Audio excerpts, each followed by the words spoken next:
Hi everyone, Julie here from Natural Body Mechanics. Today I'm taking you through my personal morning routine, which I've practiced for nearly 30 years.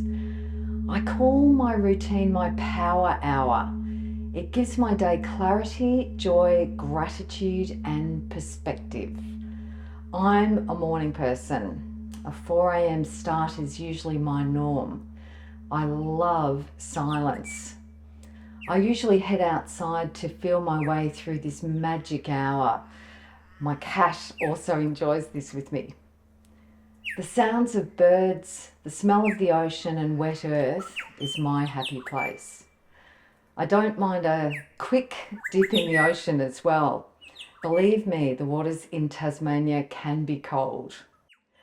A warm lemon drink, then a salt hydration, followed by a brewed coffee is a must for me.